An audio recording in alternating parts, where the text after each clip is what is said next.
शेर जंगल का राजा था। उसके 3 नौकर थे, चीता, लोमड़ी और कौवा। एक दिन एक ऊंट जंगल में भटक गया। जब शेर ने ऊंट को देखा तो उसने कहा, यह जानवर कौन है? क्या वह जंगल से संबंधित है या शहर? अभी जाओ और उसका पता लगाओ। कौवा बोला, आह, यह एक ऊंट है। वह कस्बे में रहता है। तुम उसे मार सकते हो और खा सकते हो।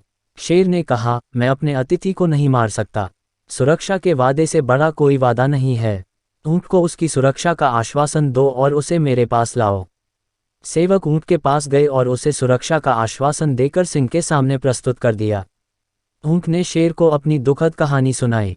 शेर ने कहा, प्रिय ऊंट, आपको शहर वापस जाने की जरूरत नहीं है। आपको भारी बोझ उठाने या मनुष्य के दास के रूप में अपना जीवन व्यतीत करने की आवश्यकता नहीं है। यह जंगल मुलायम घास और कोमल पत्तों वाले हरे भरे पेड़ों से भरा हुआ है। आप यहाँ रह सकते हैं। ऊंट खुशी से राजी हो गया। ऊंट ने सोचा कि उसके जीवन को कोई खतरा नहीं है और इसलिए वह जंगल में एक सुखी जीवन व्यतीत करने लगा।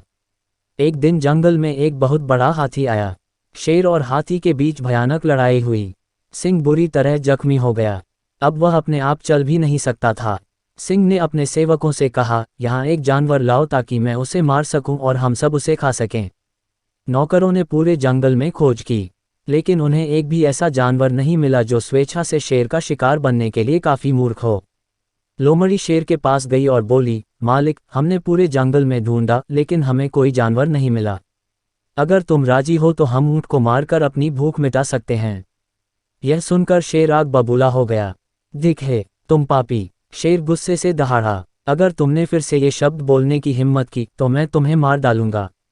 मैं उस ऊंट को कैसे मार सकता हूं जिसे मैंने सुरक्षा का वचन दिया है?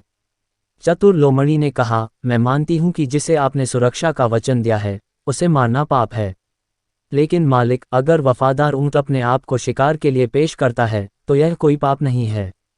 भूखे शेर ने कहा, तो आप जैसा चाहें वैसा कर सकते हैं।